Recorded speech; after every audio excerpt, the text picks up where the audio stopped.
Wow, you definitely weren't kidding when you said you were digging into neo-noir, huh? This is a serious stack of books. Yeah, there's a lot to unpack here. MRP Web Media and this author, Jerry Bader.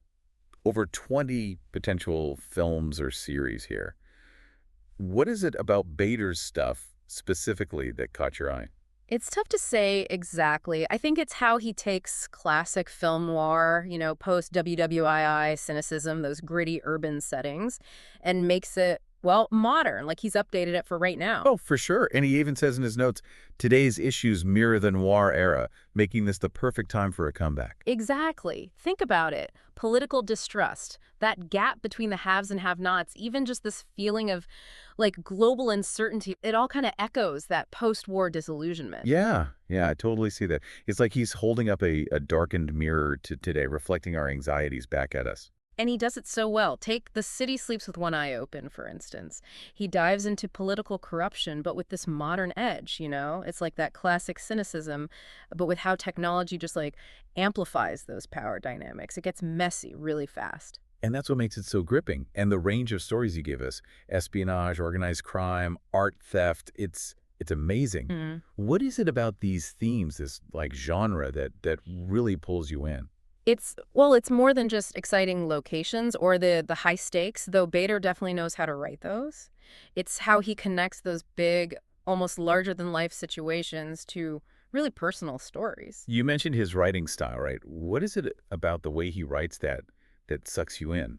He's got this knack for these twisting plots, fast-paced, lots of dialogue, keeps you guessing. But it's the characters, honestly. They aren't just like pieces in some game. They're real people with secrets and desires that drive the whole thing forward. You marked some passages about Harry from the Deception series. Mhm. What was it about that character? Harry is a perfect example. He's this normal intelligence analyst thrown headfirst into this world of espionage, the kind of stuff that would make a seasoned spy question everything. Oh, wow. Yeah, and Bader uses that psychological thriller element in Deception really well. Blurs the line so you're never quite sure what's real, just like Harry. That would be a wild ride for sure. Yeah. And it seems like Bader, he likes playing with those perceptions, what's real, what's not, in his other stuff too. I see the Axel Files here. Oh, absolutely. The Axel Files, that's a great example of that idea that things aren't always what they seem.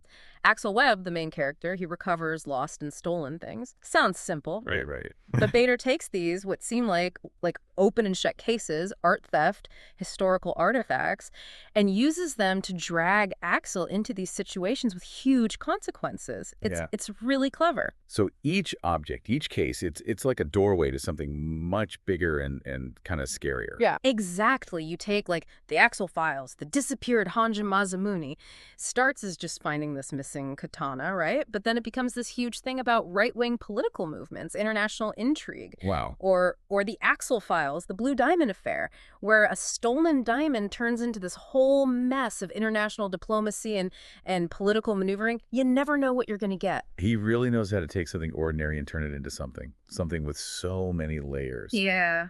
It's great.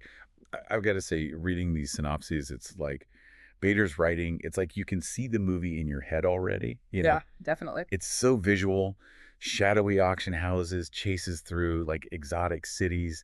He really puts you in those moments. He really does. It's that strong visual language of neo-noir, and he uses it so effectively. And it's not just about looking cool, though it does that too, but it's about the feeling it gives you, reflecting what's going on inside the characters, how messed up their world is. And he's not afraid to really push those boundaries either. Yeah. Outlaw writer, right.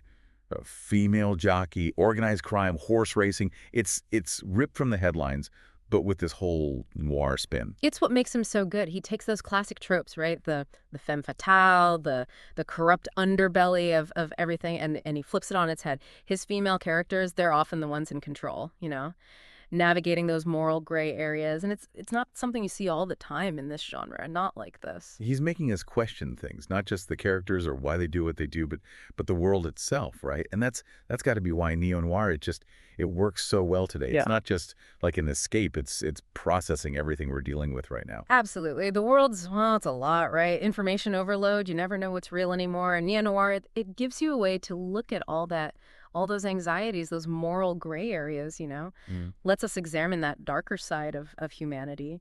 and maybe, just maybe, find something meaningful in it all. We've really scratched the surface of Jerry Bader's work here, but he's definitely an author worth checking out. The way he puts those plots together, those characters, those themes, it all just it clicks. As you get deeper into these stories, think about what grabs you. Is it neo-noir itself? Is it him? Is it how he captures what it feels like to be alive right now? I think this deep dive, it'll stick with you. Might even change how you see things, how you see the world, maybe even yourself.